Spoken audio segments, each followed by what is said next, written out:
미국은 이제 더 이상 참을 수 없습니다. 미국은 자국 국경에서 수천 마일 떨어진 나라들을 방어하는데 너무 많은 돈을 쓰고 있다고 생각합니다. 이제 이런 일은 모두 끝내야 할 때라고 생각합니다. 그 돈을 미국 방어에 쓰면 나토에서 완전히 철수해야 합니다. 오늘 인포그래픽스 쇼에서 미국 없는 나토의 미래와 예상되는 변화와를 매일 살펴보며 설명하겠습니다. 첫째 날, 이 결정은 1년간 준비된 결과입니다. 미국은 나토 조약 13조를 발동해 회원국들의 탈퇴를 통보했습니다. 아이러니하게도 미국은 나토 조약 13조에 따라 먼저 자기에게 통보한 후 31개 회원국의 정보를 전달했습니다. 당시 뉴스는 컸지만 진행이 느려 유럽 지도자들은 미국 대통령이 입장을 바꿀 수 있다고 기대했습니다. 1년 동안 그들은 나토가 미국 방위뿐 아니라 전 세계 영향력과 힘을 투사하는데 얼마나 가치 있는지 알게 됐습니다. 결국 2001년 9월 11일 공격 후 나토 조약 5조를 발동해 지원을 요청한 유일한 국가는 미국 아닙니까? 그것도 의미가 있지 않을까요? 나토 회원국들에겐 불행하게도 미국은 뜻을 굽히지 않습니다. 1년 탈퇴 통보 기간 후 미국은 나토 탈퇴를 본격 준비합니다. 그것은 미국이 유럽 곳곳에 세운 군사 기지들부터 시작됩니다.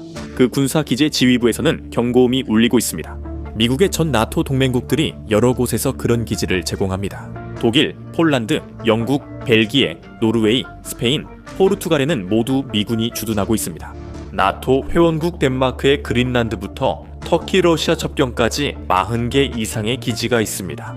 그들 모두 2일째부터 폐쇄를 시작했고 그 속도는 누구도 예상하지 못할 만큼 빠르게 진행되고 있습니다. 이 모든 것은 미국이 러시아, 벨라루스와 접한 소규모 나토 회원국에 파견한 2만 명 병력을 철수하면서 시작됩니다. 발트 3국, 리투아니아, 에스토니아, 라트비아과 폴란드, 루마니아에 주둔 중인 2만 명 미군은 모두 동시에 철수하지 않습니다.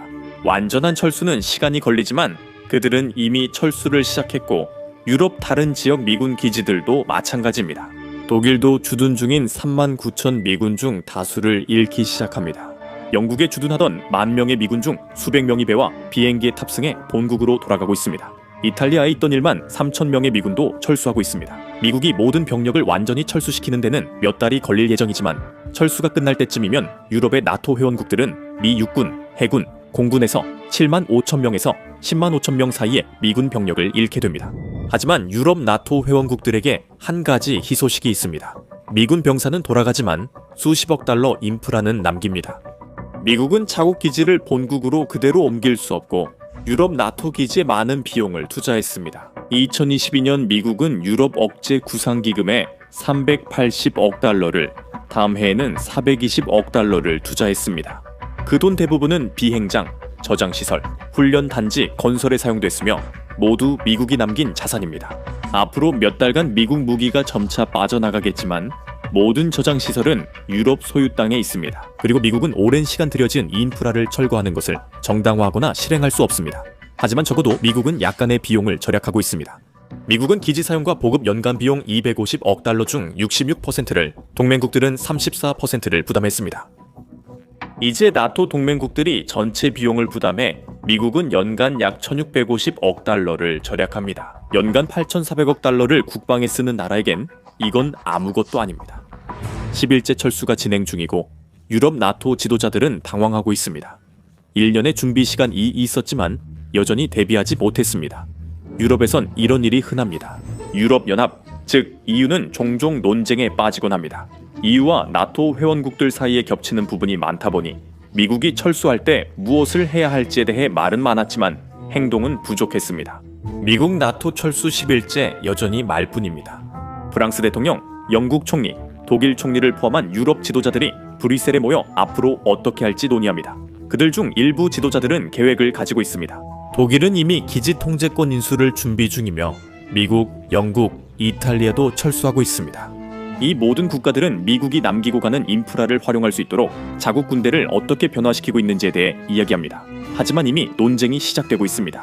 발트 3국은 미국이 이 세 나라에 주둔시켰던 2만 명의 병력 손실을 특히 우려하며 모두 크게 약화됐습니다. 리투아니아, 에스토니아, 라트비아 세 나라 병력은 약 4만 8천 명에 불과합니다. 합치면 꽤 탄탄한 연합 전력이지만 1,300만 명이 넘는 러시아 병력에 맞서기에는 턱없이 부족합니다. 러시아는 그 병력으로 이들 국가를 순식간에 압도할 수 있습니다. 발트 3국은 나토의 유럽 지도자들에게 자신들이 나토의 선봉이라고 말합니다. 나토가 직면한 가장 큰 위협에 맞서는 최전방 방어선이지만 전력이 심각하게 부족하다고 주장합니다.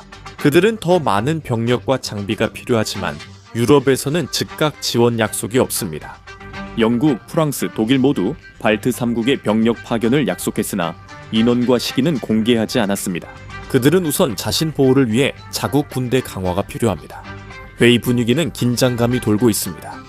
미국의 보호가 나토 유럽 회원국에서 철회되며 이미 분열이 시작됐습니다. 그리고 그동안 러시아는 이 새로운 버전의 나토와 맞붙을 기회의 군침을 흘리고 있습니다. 하지만 아직 그럴 수는 없습니다.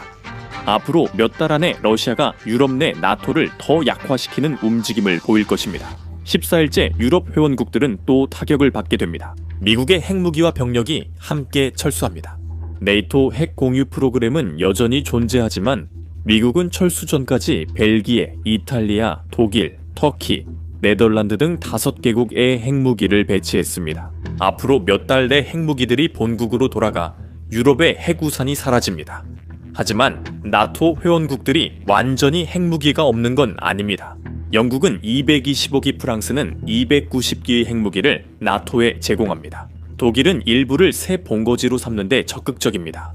독일은 프랑스나 영국보다 러시아에 더 가깝다는 점에서 충분한 논리를 가지고 있습니다. 배치 장소로서 자연스러운 선택처럼 보입니다. 하지만 미국이 유럽 내 나토 기지에서 철수시키는 100기의 미국 핵무기를 넘어서서 보더라도 네이토의 핵 위협이 크게 줄어든 것은 분명합니다. 미국 없는 네이토는 러시아 핵탄두 경쟁에서 크게 뒤처집니다. 모스크바는 약 5,600기의 핵무기를 보유해 유럽 내 나토 전체를 여러 번 초토화할 수 있습니다. 만약 전쟁이 발발한다면 미국은 5,200기 이상의 핵무기를 보유하고 있었고 프랑스와 영국과 함께라면 나토의 핵무기 보유량이 러시아를 약간 앞섰습니다. 하지만 이제 나토는 러시아가 가진 핵무기의 10분의 1 정도만 보유하고 있습니다. 영국도 트라이던트 핵미사일과 관련해 문제가 있습니다. 기술적으로는 독립적이지만 그 탄두들은 미국의 기술과 인프라, 그리고 시험 및 유지 보수에서 미국의 협력에 크게 의존하고 있습니다. 이 모든 것이 사라지면서 영국은 트라이던트가 핵 억지력으로서 계속 사용 가능하도록 미국과 값비싼 계약을 맺어야만 하는 상황에 처하게 되었습니다. 이런 물류 문제는 몇 주 내에 발생할 수 있습니다. 현재 프랑스와 영국은 핵 문제 해결을 고민 중입니다. 독일과의 협상은 계속되지만 세 나라는 핵무기 베를린 배치가 모두에게 최선임에 동의합니다. 영국과 프랑스가 비밀리에 핵무기 증산을 논의 중이며 다른 나토 회원국엔 알리지 않았습니다. 두 나라는 나토 잔해를 자랑하고 핵 위협을 내세우는 러시아를 자극하길 원치 않습니다. 두 나라는 나토 및 전체가 더 강한 핵 위협을 만들어야 함을 합니다. 유럽 나토는 1개월 차에 접어들며 점점 힘들어집니다. 유럽 주둔 미군 철수로 큰 타격을 입었고 나토 회원국들은 미국이 떠난 군사 기지를 채우기 위해 분주하게 움직였습니다. 독일과 몇몇 다른 국가에 배치되어 있던 핵무기들도 철수하고 있습니다. 유럽 내 지도자들은 이미 앞으로 어떻게 해야 할지 서로 다투고 있습니다. 그들은 반드시 해답을 찾아내야 할 것입니다. 미국이 나토를 떠난 지 한 달 만에 미국의 유럽 군사 물류 역할이 분명해졌습니다. 2016년 미국과 유럽연합은 ACSA를 체결했다고 유럽연합이 밝혔습니다. 이 협정은 군사 배치와 작전 중에 유럽연합과 미국 간에 상호 보상 가능한 군수 지원, 보급품 및 서비스를 제공하는 데 도움을 주었습니다. 다시 말해 미국과 나토의 유럽 동맹국들은 유럽 대륙에서 병력과 물자를 더 쉽게 이동시킬 수 있도록 긴밀하게 협력했습니다. 지금은 모든 것이 사라졌고 ACSA만 남았습니다. 한 달이 지난 지금 사실상 미국이 철수한 무력한 협정이 되었습니다. 그리고 미국이 가져왔던 많은 물류상의 이점들도 나토에서 사라지게 됩니다. 그 지원을 잃는 것은 새로운 나토에 광범위한 영향을 미칠 것입니다.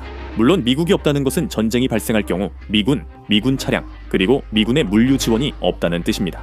하지만 유럽 나토는 미국이라는 훈련 파트너이자 군사 장비 공급자도 잃었습니다. 유럽은 미국의 정보 접근권을 잃어 적들의 동향을 예전보다 잘 알 수 없게 됐습니다. 이제 유럽 내에서는 더욱 깊은 분열이 나타나고 있습니다. 미국이 철수한 이후 유럽 지도자들이 만났을 때 이미 이러한 분열의 조짐이 보이고 있었습니다. 하지만 주디 댐프시가 지적했듯이 역사적 결정들도 부담이 되고 있습니다. 유럽의 나토는 전차, 전투기, 헬리콥터 등 무기 체계 통합을 집단적으로 거부했습니다. 영국과 프랑스가 스톰 섀도우 미사일을 공동 개발하는 등 협력 사례도 있지만 이는 대부분 드문 경우입니다. 통합 부족은 유럽 나토 군수 체계를 혼란스럽게 만듭니다. 나머지 나토 회원국들이 위협 수준에 합의하지 못하면 문제 해결이 어렵습니다. 새로운 나토는 신속히 한 목소리를 내야 합니다. 하지만 그 후 몇 달 동안 미국에게도 모든 일이 순조롭지만은 않습니다. 두 번째 달, 미국의 나토 탈퇴 직후 일부 지역은 축하 분위기였으나 곧 문제들이 생기기 시작합니다. 미국은 오랫동안 나토 동맹을 결속시켜왔습니다. 나토의 존재는 냉전 시기 미국이 소련에 대한 주요 억제력으로 작용하게 했고, 또한 발칸반도에서 나토의 작전에 핵심적인 역할을 하게 했습니다. 미국은 러시아와의 전쟁 중 우크라이나의 군사 지원을 제공하는 데에도 앞장섰으며 직접적으로 지원했을 뿐만 아니라 동맹국들에게 무기 체계를 판매하고 그 무기들이 나토를 통해 우크라이나로 보내지도록 했습니다. 미국은 나토 동맹으로 수십 년간 지정학적 영향력을 키웠습니다. 이 모든 것은 미국이 75년간 나토에 가입하며 자유세계 정책을 실천한 결과였습니다. 미국은 규칙 기반의 시스템을 따르면서 서방 세계를 이끌 수 있었고, 이를 통해 미국은 힘을 발휘할 수 있었습니다. 세계 민주주의 국가는 미국을 기수이자 기준으로 삼았습니다. 동맹으로 미국은 국제 기구 지원, 무역 강화, 시장 개방이 가능했습니다.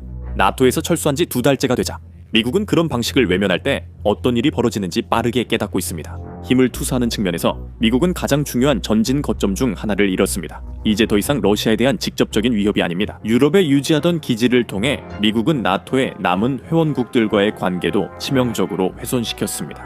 유럽 국가들은 미국이 결속의 중심이자 러시아 등 위협을 막는 주요 힘이라고 믿었습니다. 신뢰가 깨졌고 미국은 대가를 느끼기 시작했습니다. 물론 미국은 자국을 지킬 수 있습니다. 미국은 대서양과 태평양으로 중국, 러시아로부터 보호받으며 자국 에너지 수요를 충족할 석유도 충분히 생산합니다. 2020년 미국은 하루 1억 8,400만 배럴의 석유를 생산했고 인구가 필요로 한 양은 18억 1,200만 배럴이었습니다.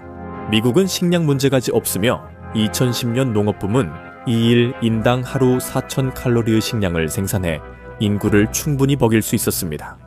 하지만 이런 사실에도 석유, 식량 등 다양한 원자재 무역이 미국과 미국 내 무역의 필수적인 점은 변하지 않습니다. 여기에는 나토 유럽 회원국들이 포함되며 2024년 총 무역액은 9조 7,590억 달러, 미국은 유럽에서 6조 580억 달러 어치 상품을 수입했습니다. 그해 유럽연합 비회원국인 영국과의 나토 무역은 약 3,800억 달러였습니다.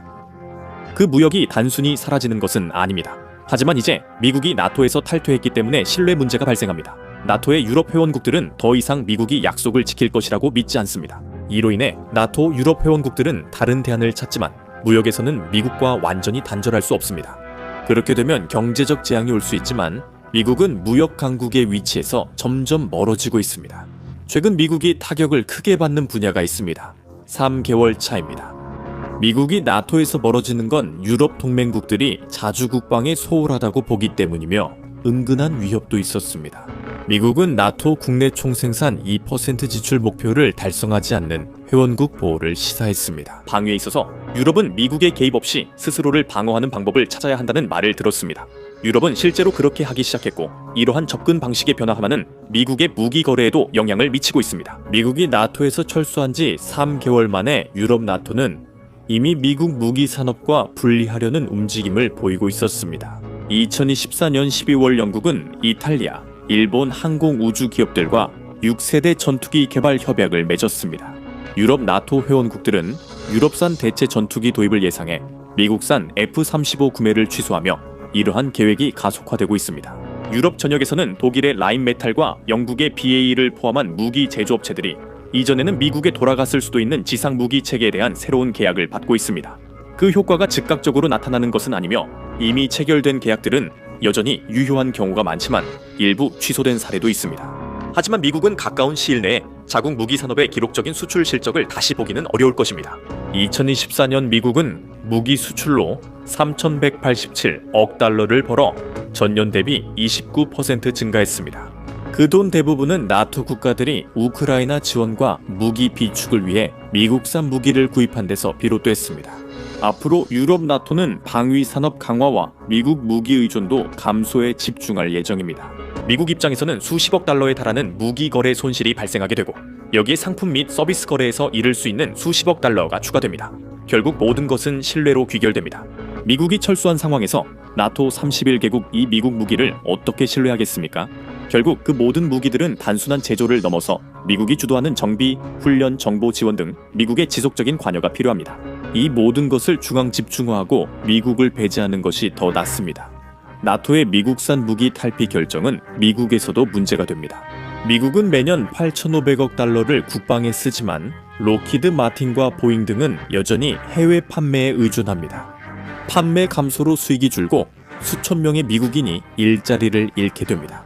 그래도 미국은 원하는 것을 얻었습니다. 어떤 의미에서는 유럽이 스스로를 방어하는 법을 배우고 있습니다.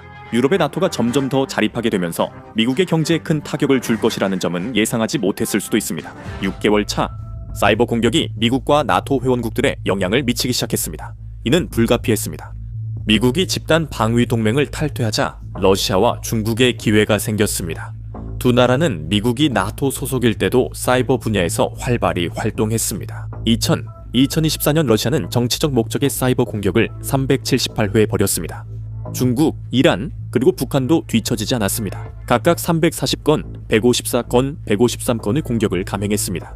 미국의 철수로 인해 나토가 약화되면서 이러한 정치적으로 초점을 맞춘 공격들이 더욱 증가하고 있습니다. 유럽과 미국은 가짜뉴스와 소셜미디어 프로필, 정치 체계 공격으로 분열이 심화되고 있습니다. 미국과 나토 협력이 없으면 공격 방어가 더 어렵습니다. 특히 미국은 이런 사이버 공격이 서방 핵 억지력의 위협이 된다는 점을 우려합니다.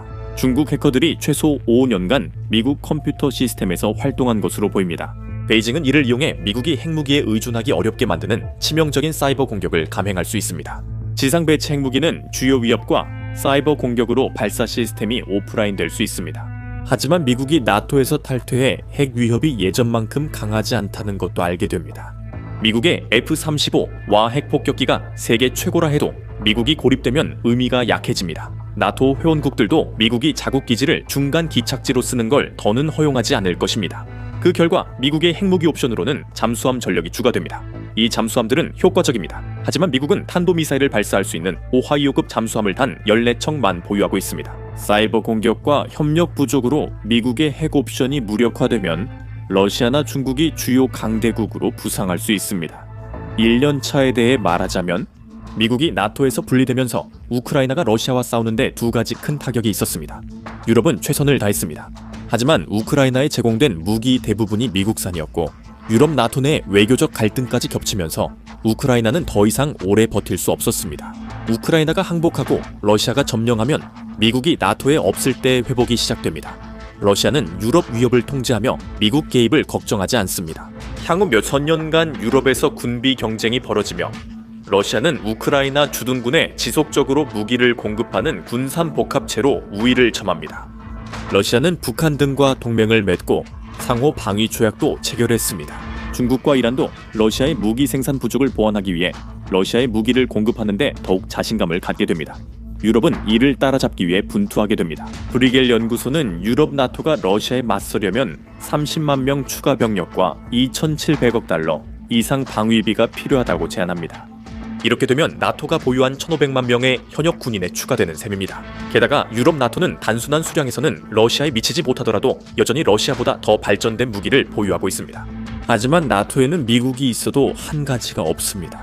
러시아의 잔혹함과 제국주의적 야망, 독재제에 의한 강제 단결력입니다.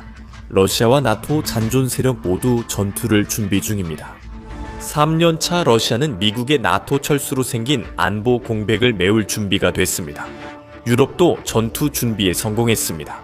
영국과 프랑스는 일부 핵무기를 독일에 배치하기로 결정했지만 러시아와 더 가까운 다른 나토 회원국에 배치하는 논의는 지연되었습니다. 여기 문제가 있습니다. 나토 내 분열 흔적이 남아 있습니다. 폴란드와 독일 등은 국방력을 강화했지만 3년은 유럽 나토의 통합 무기 및 물류 체계 구축에 충분하지 않았습니다. 미국이 철수하자 러시아가 그 틈을 노리고 2년간 군사력을 보강한 뒤 공격을 감행합니다. 오랫동안 유럽 나토의 선봉으로 여겨졌던 발트 3국은 전혀 버틸 수 없습니다. 유럽 나토는 해당 국가의 수만 명의 병력을 주둔시켰지만 견고한 전선 방어를 구축하기에는 충분하지 않았습니다. 러시아는 각 국가를 개별적으로 공격합니다. 러시아는 우크라이나 전쟁 초기에 교훈을 얻었습니다. 수십만 명의 병사들과 수천 대의 전차, 그리고 포병이 에스토니아, 라트비아, 리투아니아를 파괴하기 위해 기획된 충격과 공포 작전으로 발트 3국에 쏟아져 들어옵니다. 그리고 이 작전은 빠르게 성공합니다. 이전 우크라이나는 러시아의 몰도바, 루마니아 공격 전진 기지가 되고 발트 국가는 빠르게 함락됩니다. 러시아는 발트해를 통해 핀란드, 스웨덴, 노르웨이, 덴마크의 해군 공격이 가능하며 지상군은 벨라루스와 우크라이나를 거쳐 폴란드로 진격할 수 있습니다. 유럽의 나토는 결코 항복하지 않았으며 군사력이 약한 일부 회원국이 러시아의 충격과 공포 작전에 다소 늦게 대응할 뿐입니다. 수십만 명의 병력이 전선으로 쏟아져 들어옵니다. 여전히 나토 회원국인 캐나다도 유럽을 지원하기 위해 병력과 장비를 제공합니다. 공식적으로 제3차 세계대전이 시작되면서 미국은 이제 어려운 결정을 내려야 합니다. 미국은 더 이상 나토의 일원이 아니며 더 이상 이전 나토 동맹국들을 보호할 의무가 없습니다. 하지만 미국이 러시아의 유럽 점령을 그냥 지켜볼까요? 아마도 미국은 평화유지군 역할을 하려고 할 수도 있지만 그렇게 함으로써 의도치 않게 러시아에게 강력한 이점을 넘겨줄 수도 있습니다. 나토와 함께 말이죠. 약화된 나토와 함께 러시아는 이 변화를 이용해 옛 소련 국가들에 대한 통제권을 다시 주장하려 할 것이고 동시에 자신들에게 유리한 조건으로 평화협정을 추진할 것입니다. 유럽 나토의 남은 힘으로는 어떻게 될까요? 혹은 미국이 그냥 고립된 채로 남아서 유럽 나토와 러시아가 서로 싸우도록 내버려 두고 그 결과 두 나라 모두 극도로 약화되는 전쟁이 벌어질 수도 있습니다. 이런 약화로 미국은 유럽에서 영향력을 회복할 기회를 얻을 수 있습니다. 전 나토 동맹국들이 미국의 지원이 필요하기 때문입니다. 결국 시간만이 답을 줄 것입니다. 우크라이나 전쟁은 제2차 세계대전 이후 유럽에서 가장 파괴적인 분쟁이며 이는 나토가 약했기 때문입니다. 아니요, 이 영상은 러시아 국방부의 후원을 받은 것이 아닙니다. 사실 우크라이나 침공은 나토의 짧은 역사에서 가장 큰 실패입니다. 나토가 실패한 이유는 동맹이 예전보다 약해졌기 때문입니다. 냉전이 끝난 후 찾아온 위대한 평화의 배당금은 결국 유럽인들을 소련이 항상 주장했던 것처럼 약하게 만들었습니다. 심지어 미국조차도 군사 능력을 크게 축소했습니다. 이제 평화는 끝나고 전쟁이 유럽에 왔습니다. 나토가 30년간 잠자기를 선택했기 때문입니다. 나토는 제2차 세계대전 후 유럽의 파괴와 소련 부상에 대응해 설립됐습니다. 미국이 유럽에 강력한 군사동맹 만들면 어때? 라고 물었고 유럽은 좋은 생각이야 라고 답했습니다. 또 대부분의 비용도 네가 내주면 어때? 라고 했죠. 이렇게 나토는 유럽 평화 보장과 제3차 세계대전 방지 열망에서 탄생했습니다. 소련을 견제하고 억제하는 것은 핵전쟁을 원치 않는 모두에게 최우선 과제였습니다. 그러나 소련과의 전쟁은 유럽에 치명적이었고 결국 많은 유럽 강대국들이 소련 공화국이 될 수밖에 없었습니다. 그래서 미국이 이 동맹에서 핵심적인 역할을 하게 되었고 이를 위해서는 많은 미군 병력을 유럽에 직접 주둔시켜야 했습니다. 그렇지 않으면 유럽의 군사력을 구축하는 데 몇 달이 걸려 그 사이 소련군이 대륙 대부분을 점령했을 것입니다. 하지만 이 동맹은 미국을 소련 침공 대비뿐 아니라 또 다른 악의 등장 견제로도 여겼습니다. 유럽은 역사 대부분, 특히 20세기 초 민족주의와 씨름했습니다. 그러나 대륙의 민족주의 부상은 두 번의 참혹한 전쟁을 초래했습니다. 제2차 세계대전 후 미국과 서방 열강은 전쟁의 잿더미에서 새로운 민족주의가 다시 일어날 것을 두려워했습니다. 자, 어떤 3부작은 위대한 반지의 제왕이나 에이리언처럼 훌륭하지만 다른 3부작은 인류에 대한 범죄, 호빗, 그리고 세계대전처럼 참혹하기도 합니다. 유럽이 독재자를 선출하는 그들의 취미에서 또 다른 전쟁이 일어나는 데에는 아무도 관심이 없었습니다. 그리고 탱크 부대로 이웃 나라를 공격하는 일에도 말이죠. 미국은 홉스의 자비로운 리바이어던이 되었으며 유럽 민족주의 재등장을 견제하는 존재로 인식됐습니다. 나토는 미국이 유럽 안보에 계속 관여하게 했고 미국이 대서양을 떠나지 않도록 했습니다. 이는 지난 100년간 대부분 그랬던 일입니다. 미국인들은 두 번의 세계대전 후 유럽 관여에 매우 회의적이었습니다. 그리고 미국은 두 대양을 사이에 두고 세계와 떨어져 있다는 안보적 이점 때문에 고립주의가 항상 깊게 자리 잡고 있었습니다. 로마가 내일 다시 타도 야만인들이 항공모함을 만들지 않는 한 미국인들은 치즈버거를 먹으며 빅풋을 쫓을 겁니다. 하지만 갈등을 피하는 가장 좋은 방법은 모두가 서로 잘 지내며 아무도 총을 꺼낼 공간조차 없는 아담하고 단단한 무리 속에 함께 있는 것입니다. 나토의 세 번째 목표는 유럽 통합 촉진이었습니다. 두 차례 세계대전과 오랜 분쟁 후 유럽의 뛰어난 군사와 정치 지도자들이 유럽의 미래를 논의했습니다. 유럽이 역사적으로 참혹한 전쟁을 거듭 일으켜 왔다는 점을 지적한 후에 대략 10년에서 20년마다 누군가가 이제 그만두면 어떨까? 라는 기발한 생각을 하게 되었고, 그렇게 유럽 통합이라는 목표가 탄생했습니다. 네이토는 유럽연합 토대를 마련했고, 유럽연합은 평화의 보증자가 되었습니다. 유럽인들이 더는 싸우지 않는다면 바로 여러분 덕분입니다. 프랑스, 영국, 독일이 싸우지 않으면 세계 대전 가능성이 줄어듭니다. 유럽 통합은 정치적 통합을 촉진했고, 전쟁 후 중앙 유럽의 공산주의 확산과 체코 정부 전복 이후 중요한 이슈가 됐습니다. 따라서 소련은 공산주의만이 자본주의 서방에 맞서 자국의 생존을 보장할 수 있는 유일한 방법이라고 보았습니다. 이렇게 해서 두 진영 간의 갈등은 자연스럽게 조성되었습니다. 1949년 북대서양조약기구 나토가 공식적으로 탄생했고, 전쟁은 영원히 사라졌습니다. 물론 완전히 그렇지는 않았지만 공로를 인정하자면 나토는 역사상 가장 성공적인 국제 동맹임이 분명합니다. 델로스 동맹이 페르시아의 침공으로 유럽 점령을 막아 역사를 바꿨을 수는 있지만 핵전쟁 발발은 막지 못했습니다. 네이토의 최대 성과는 봉쇄와 억지력으로 냉전을 전쟁으로 막은 것입니다. 네이토는 소련과의 충돌이 큰 대가를 치르게 됨을 보장하거나 갈등의 싹을 아예 없앴습니다. 네이토가 없었다면 유럽은 자본주의 서방과 공산주의 동방의 갈등으로 분열됐을 것입니다. 이로 인해 제3차이자 마지막 세계대전에 잠재적 화약고들이 악몽처럼 생겨났을 것입니다. 네이토의 강점은 소련 팽창주의와 정치적 영향력에 맞서 통일된 모습을 보인 점이었습니다. 하지만 그로 인해 각 국가들이 친공산주의 인사를 침묵시키기 위해 비민주적 조치를 취하곤 했다는 뜻이기도 합니다. 이봐요. 생산수단을 소유하든지 아니면 핵 참화를 겪지 않고 살아남든지 둘 중 하나를 선택해야 했죠. 나토의 두 번째로 큰 강점은 바로 그 힘이 통합되어 있다는 점이었습니다. 북대서양조약기구는 개별 국가보다 훨씬 강력해 동맹이 공격적인 소련에 맞설 수 있었습니다. 이 동맹은 소련이 서유럽을 침공하면 어떤 무기든 사용해 반드시 대가를 치르게 할 준비가 돼 있었습니다. 하지만 동맹의 주력 군사력이 바다 건너에 있어 쉽지 않았습니다. 본질적으로 미국은 저스티스 리그와 같았습니다. 유럽 배트맨보다 미국 슈퍼맨이 더 멋지고 스토리도 종종 더 좋으며 무료 의료 혜택도 있습니다. 그러나 소련과 다크사이드가 침공할 때는 슈퍼맨이 나서서 강한 주먹으로 T-62 전차를 부수길 바랍니다.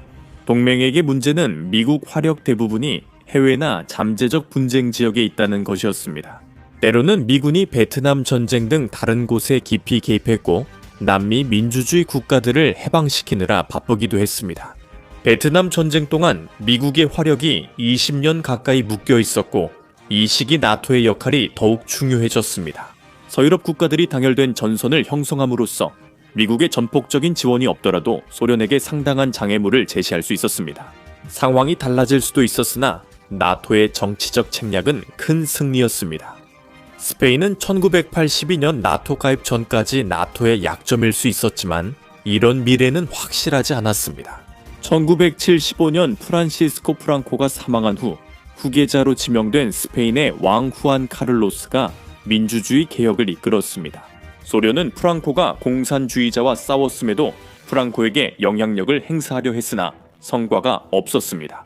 만약 상황이 달랐다면 스페인은 소련 블록의 가장 서쪽에 위치한 국가가 되었을지도 모릅니다. 이는 유럽 내 긴장을 상상할 수 없을 정도로 고조시켰을 것입니다.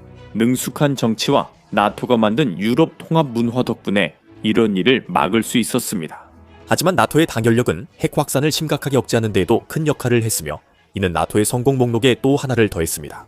동맹 헌장 제5조는 한 회원국 공격 시 전체에 대한 공격으로 간주하며 핵무기도 포함됩니다. 초기 냉전은 전쟁 후 재건과 가치관 자유화로 혼란스러운 시기였습니다. 비치보이스가 아메리카나를 세계에 알렸고 핵 파멸 위협이 모든 나라에 있었습니다.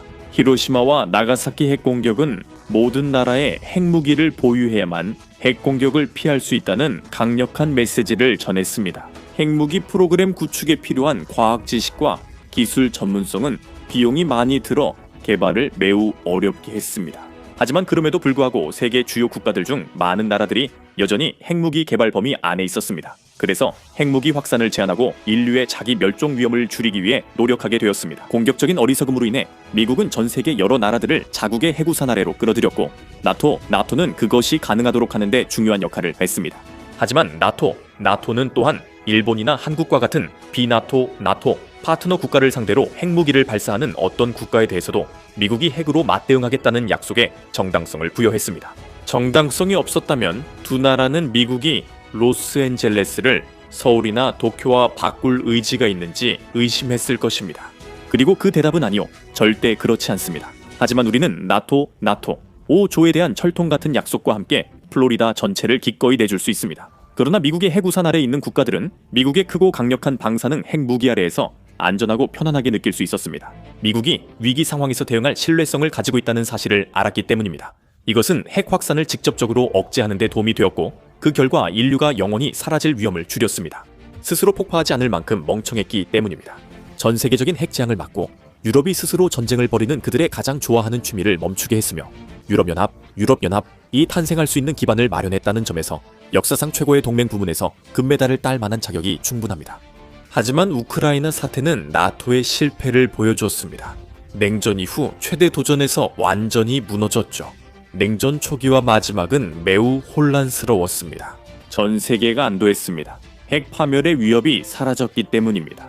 유럽의 통합은 크게 진전되었고 그런지 음악이 80년대 헤어 메탈의 위험을 무너뜨리고 있었습니다. 파워 발라드도 마찬가지였죠. 인류는 냉전을 협상으로 극복했고 그 중심에 나토가 있었습니다. 그러나 베를린 장벽 붕괴와 함께 나토 지출도 감소했습니다. 소련 붕괴 당시 나토의 국방비가 급감했고 특히 유럽 회원국들이 가장 큰 문제였습니다. 오랫동안 다음 전쟁은 포옹과 격려로 치러질 거라 생각했죠. 적어도 묻는다면요. 유럽의 나토 회원국들은 국방 예산을 줄여 크루아상과 디스코텍 건설에 집중했습니다. 미국도 국방 예산을 크게 줄이며 국방 지도자들과 아쉬운 작별의 시간을 가졌습니다. 하지만 유럽과 달리 미국은 이제 세계 유일의 초강대국이 되었고 그로 인해 새로운 세계 질서를 유지하는 책임이 미국의 어깨 위에 놓이게 되었습니다. 게다가 세상을 자기 방식대로 만들어가는 것이 엄청난 수익을 가져다준다는 사실도 드러났습니다.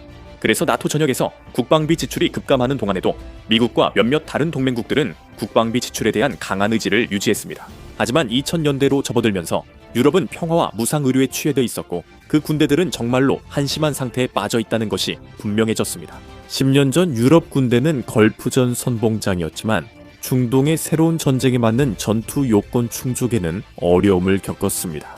8년 동안 유럽 대륙은 잘못된 교훈을 얻었고 이는 유럽만의 책임은 아닙니다. 미국은 테러에 집중하며 군대를 테러리스트와 반군에 대응하는 저강도 게릴라전에 맞게 재편했습니다. 그리고 그 결과 미국은 중국과 러시아가 새로운 전통적 경쟁자로 부상하는데 전혀 대비하지 못했습니다. 2006년에는 동맹이 군사력을 쇠퇴하게 내버려 두었다는 것이 분명해졌습니다. 그래서 나토 국방장관들은 국방비로 GDP의 2%를 지출하겠다는 약속에 집단적으로 동의했습니다. 하지만 이것은 유럽 국민들에게 받아들이기 힘든 일이었습니다. 소련 해체 후 러시아는 값싼 가스를 파는 부패한 곰 인형에 불과했습니다. 정부가 군사비에 돈을 쓰면 떠돌이 개를 위한 무료 미술 수업은 누가 지원하나요? 결국 각국은 2% 지출 목표도 달성 못했습니다. 러시아의 우크라이나 침공 후에도 미국, 영국, 폴란드, 에스토니아, 그리스, 라트비아, 리투아니아 등 7개국만이 이 지출 목표를 달성하고 있습니다. 우리가 유럽이 미국의 유럽 방위 약속에 무임승차했다고 말하지는 않겠지만 유럽이 미국의 유럽 방위 조약 의무에 확실히 무임승차한 것은 사실입니다. 이 사실은 시간이 흐를수록 미국 유권자들의 좌절감을 키웠습니다. 사실 안정적이고 안전한 유럽은 미국의 안보 이익에 부합하며 미국은 평화로운 유럽에서 정치 경제적으로 많은 이익을 얻습니다. 따라서 미국의 유럽 안보에 대한 군사 투자는 양측 모두 오랜 평화의 혜택을 가져옵니다. 유럽이 자체 방위 비용을 부담하는 것도 바람직합니다. 러시아의 우크라이나 침공은 서방 방위 분석가들이 이미 알던 사실을 확인시켜 주었습니다. 수년간 유럽은 군사 역량 약화를 방치해왔습니다. 독일은 예비 부품과 전투 인력을 빼내지 않으면 나토 신속 대응군 요건을 충족할 수 없습니다. 영국 군대는 나폴롱 전쟁 이후 가장 작아졌으며 1700년대 이후 최저 수준까지 더 줄어들 예정입니다. 프랑스 군대는 유럽에서 가장 준비가 잘 됐지만 우크라이나 전쟁처럼 현대적이고 소모적인 전쟁에는 적합하지 않습니다. 2021 연휴고 마이어와 스티븐 G. 브룩스는 국제안보저널에 논문을 발표했습니다. 유럽인들은 미국 지원 없이는 대륙 방어가 어렵다고 주장했습니다.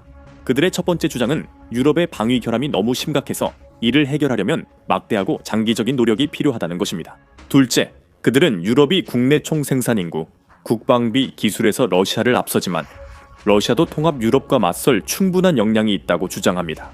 하지만 가장 큰 문제는 브룩스와 메이어가 유럽 내 전략적 혼란이라고 부른 것입니다. 간단히 말해서 당시 유럽의 안보 전문가들은 어떤 위협에 집중해야 하고 그에 대응하기 위해 어떤 역량을 우선시해야 하는지에 대해 합의할 수 없었습니다. 이 모든 문제를 고려할 때 그 기사에서는 유럽이 자신들의 안보를 보장해주는 존재로서 미국에 깊이 의존하고 있으며 스스로를 방어할 능력이 없다고 주장했습니다. 그 기사는 유럽인과 여러 사람에게 강하게 비판받았습니다. 마이어와 브룩스는 미국이 유럽 안보에 적극 관여해야 한다고 주장해 미국인들에게 비판받았습니다. 그러나 1년 만에 러시아가 우크라이나를 침공해 유럽의 예측이 맞았습니다. 유럽은 조정이 안 되고 부족했으며 완전히 미국에 의존하고 있었습니다. 그리고 러시아의 우크라이나 침공과 유럽이 자체 방위 요건을 충족하지 못한 것이 바로 나토의 가장 큰 실패로 직결되었습니다. 나토의 실패는 2013년까지 거슬러 올라가며 지금도 전 세계 재앙을 일으킬 수 있습니다. 당시 우크라이나 대통령 빅토르 야누코비치는 러시아의 블라디미르 푸틴의 직접적인 영향 아래 우크라이나 국민들이 유로마이단 시위로 알려지게 될 반란을 일으키도록 촉발했습니다. 야누코비치는 우크라이나가 유럽연합과 더 가까워지고 회원국이 될 수 있는 길을 열어줄 정치적 연합 및 자유무역 협정 체결 계획을 취소했습니다. 대신 야누코비치는 우크라이나를 러시아 쪽으로 더 가깝게 끌어당기기로 선택했습니다. 이것이 인기가 없었다고 말하는 것은 세기의 과소평가일 것입니다. 우크라이나 국민들은 나라 절반을 불태우고 경찰과 거리에서 싸우며 불만을 표출했습니다. 참고로 푸틴 대통령이 이런 영상을 보고 8년 뒤 우크라이나에서 군대가 환영받을 거라 생각한 이유를 모르겠습니다. 분위기 파악 좀 하세요, 블라디. 유로마이단 시위는 존엄의 혁명으로 이어졌고 야누코비치 대통령은 쫓겨나 러시아로 도피했습니다. 이 나라에서는 시위대와 경찰 간 격렬한 충돌이 있었고 혁명은 승리했지만 러시아는 혼란을 틈타 우크라이나에 처음 개입했습니다. 러시아 허위 정보 요원들이 크림반도 칠러 주민들 사이에 두려움을 조장했습니다. 그런 도구 중 하나는 친마이단 우크라이나인들이 반마이단 시위자들이 탄 여러 대의 버스를 멈춰 세우고 그들 중 많은 사람들을 살해하고 고문했다는 내용을 담은 다큐멘터리였습니다. 이로 인해 우크라이나 정부에 대한 두려움이 커졌고 푸틴은 이를 크림반도 합병에 활용했습니다. 2월 22일과 23일 푸틴은 보안기관 수장들과 밤새 회의하며 야누코비치 대통령을 우크라이나에서 어떻게 구출할지 논의했습니다. 회의 말미에 푸틴은 러시아가 곧 행동해 크림반도를 러시아로 되돌려야 한다고 분명히 밝혔습니다. GRU와 FSB는 즉시 요원을 보내 칠러 현지인과 협상하며 러시아 침공 지원을 위한 무장 방위 그룹 창설을 추진했습니다. 크림 정부는 높은 자치권을 가진 채 새 키이우 정부 지지를 선언했습니다. 심페로폴에서는 칠러 집회로 우크라이나 국기가 러시아 국기로 교체됐고 친유로 마이단 집회는 크림 의회 사임을 요구했습니다. 세바스토폴도 같았습니다. 러시아는 나이트 울부스 오토바이 클럽 같은 범죄 조직을 통해 칠러 지지자들을 무장 민병대로 조직했습니다. 러시아의 침공을 위한 무대를 마련하며 2014년 2월 27일 표식이 없는 러시아 군대가 크림반도를 침공해 크림 의회 건물을 점령했습니다. 그곳에서 의회는 긴급 회의에서 러시아 통합당 의원으로 총리 교체를 강요받았습니다. 이 정당은 지난 선거에서 4% 득표율을 기록했습니다. 국회의원들은 러시아 군인이 기자 접촉을 막고 휴대폰을 압수했다고 밝혔으며 이후 본인 의사와 다르게 표가 행사된 사실을 알게 됐습니다.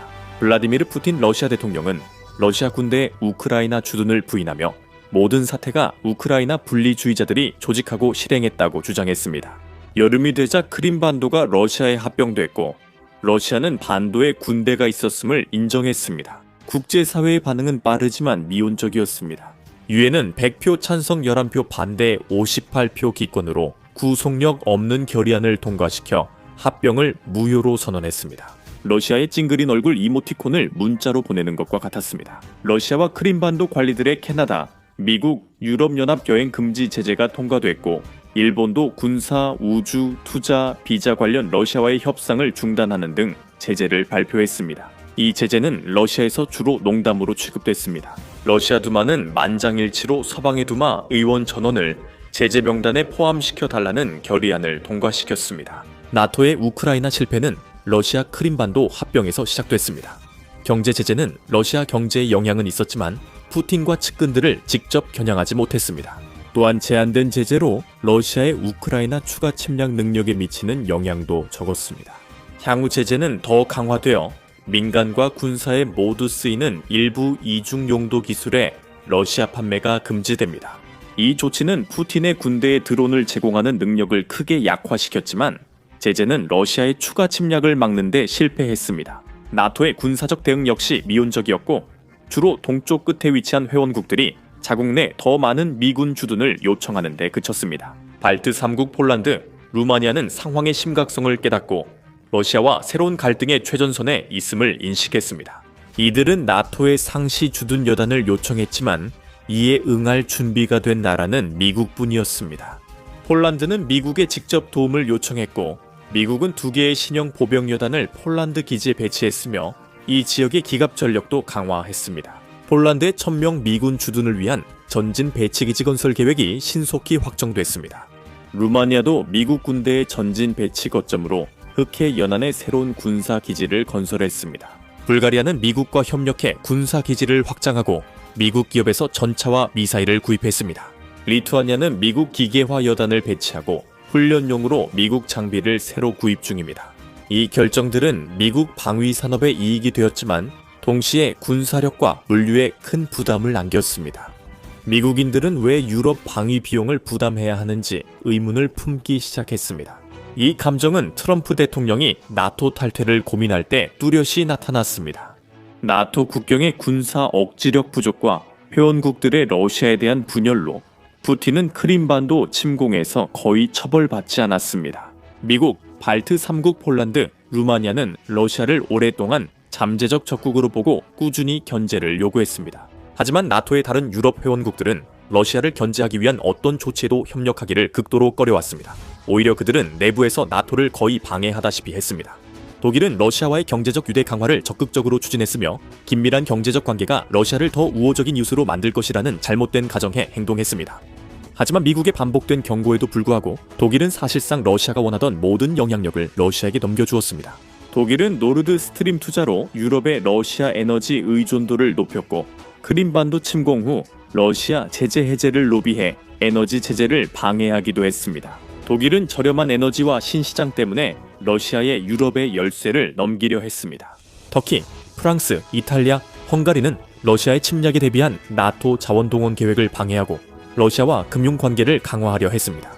이 네 나라는 러시아를 유럽 안보 위협으로 지목하고 봉쇄 전략을 추구하면 러시아와의 경제 관계가 위태로워질 것을 우려했습니다. 에르도안 대통령 치아 터키는 나토 정책에 반해 러시아 방공 시스템을 구매하며 나토의 골칫거리가 됐습니다. 미국은 터키를 F-35 프로그램에서 제외했고 이후 냉랭한 관계가 지속되고 있습니다.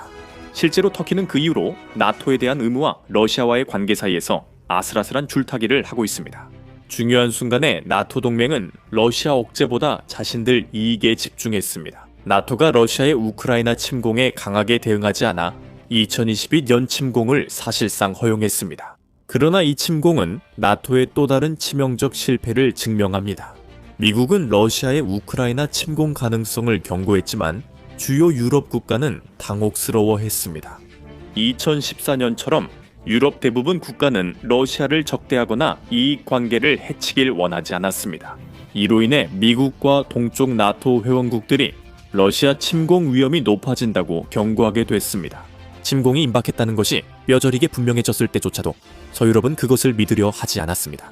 또 다시 나토의 다양한 의제와 회원국들의 로비로 푸틴은 자유롭게 행동했습니다. 러시아는 에너지를 무기로 나토에 대해 큰 영향력을 가지고 있다고 믿었고 나토가 당열해서 우크라이나에 즉각적으로 군사 지원을 해야 할 바로 그 순간에도 동맹은 너무 분열되어 신발끈조차 제대로 묶지 못할 정도였습니다. 이 지원이 침공 전이나 직후에 제공됐다면 역사가 달라졌을 수도 있습니다. 서방이 대규모 군사 장비를 우크라이나에 지원했다면 푸틴에게 큰 억지력이 되었을 것입니다. 즉각적이고 강력한 제재의 약속도 마찬가지였고 결국 제재가 시행됐습니다. 그들은 침공 후에야 제재를 했지만 사실 침공 전에 제재를 위협했어야 푸틴을 억제할 수 있었습니다. 그러나 침공이 시작되자 나토는 우크라이나 정부가 러시아의 공격에 무너질까봐 군사 장비 지원을 주저했습니다. 이 시기는 서방이 러시아의 선전에 속아 러시아를 강력한 합동 무장력 국가로 믿던 때였습니다. 러시아가 발트해 국가 국경에서 연 1회 군사훈련을 했다는 이유였습니다. 그러나 이는 나토의 또 다른 실패를 보여줍니다. 크림반도 합병 후 미국과 일부 나토 동맹국들은 우크라이나 군과 훈련 및 재구성 프로그램을 시작했습니다. 사실 나토는 우크라이나 군을 서방 수준으로 만들도록 전폭 지원했어야 했습니다. 물론 제대로 작동하는 서방 군대처럼요. 오래된 소련제 장비를 현대 서방 장비로 교체하는 것도 포함됩니다. 이는 제재보다 러시아의 추가 침략을 막는 강력한 억지력이었을 것입니다.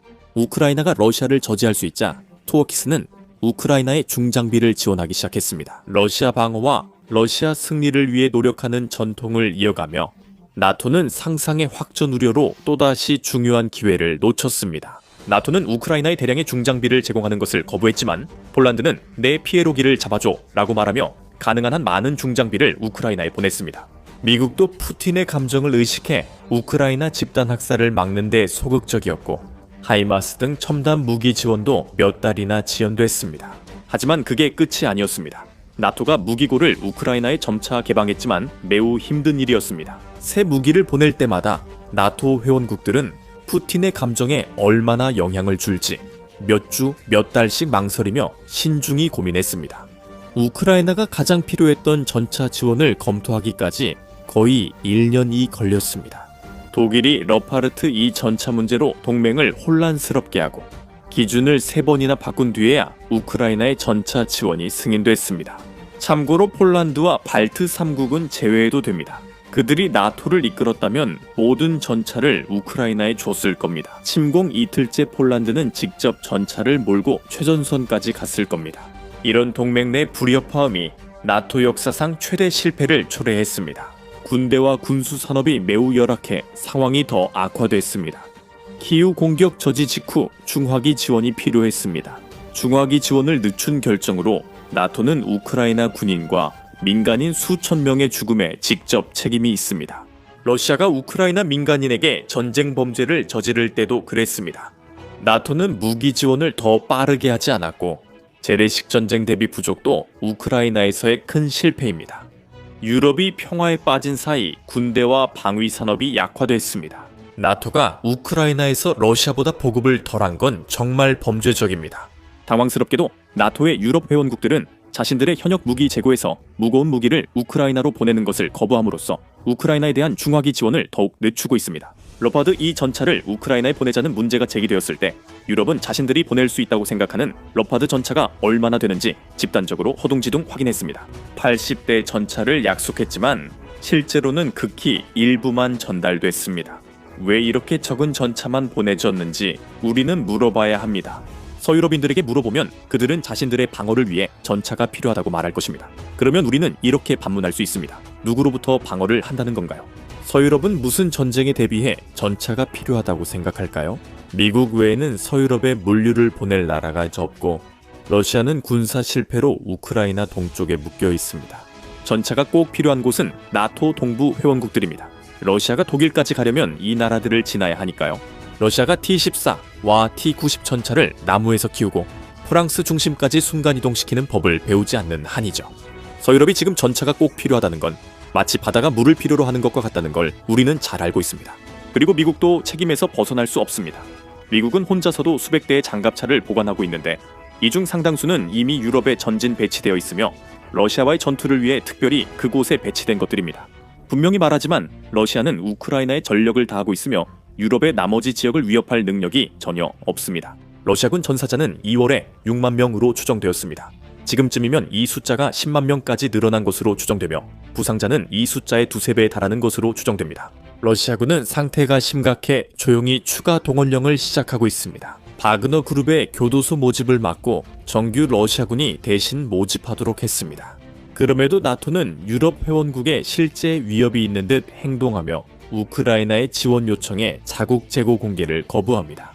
러시아의 우크라이나 침공은 나토의 최대 실패였으며 2014년 크림반도 합병 대응 실패에서 비롯됐습니다. 재래식 전쟁 대비 실패, 2022년 우크라이나 침공 억제 실패, 푸틴을 저지할 결정적 조치 대신 우크라이나에 필요한 장비를 신속히 제공하지 못해 전쟁을 조기에 끝내지 못한 실패가 있었습니다. 나토 동맹은 느리고 분열됐으며 대응도 부족했습니다. 이런 실패는 전 세계 분쟁 가능성만 높였습니다. 이것은 바로 나토 동맹이 처음부터 결코 일어나지 않도록 억제하려고 했던 바로 그 유형의 분쟁입니다. 서방의 대러시아 제재는 중국의 대만 무력 통일 야망을 잠시 막았지만 나토의 미온적 군사 대응은 중국의 행동을 부추겼습니다. 중국은 대만이 전면전 시 우크라이나보다 지원받기 어렵다는 점을 잘 압니다. 대만 침공은 전 세계 반도체와 경제에 큰 혼란을 초래할 것입니다. 하지만 침공이 성공한다면 민주주의 이념의 적대적인 권위주의 중국이 21세기 가장 중요한 차원의 통제권을 쥐게 됩니다. 대만은 전 세계 컴퓨터 칩의 60% 이상, 그리고 최첨단 기술의 필수적인 가장 진보된 칩의 90%를 생산하고 있습니다. 중국이 칩 금수를 통해 자유주의 세계 질서를 위협하지 않도록 중국 공산당을 막을 국제 동맹의 단호한 단결이 필요합니다. 그리고 지금으로서는 그런 일이 일어날 가능성이 그리 높아 보이지 않습니다.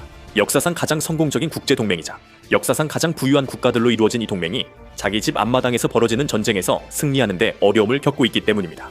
이제 푸틴의 러시아 군대에 드러난 새로운 주요 문제에 대해 확인해 보시거나 아니면 이 다른 영상을 클릭해 보세요.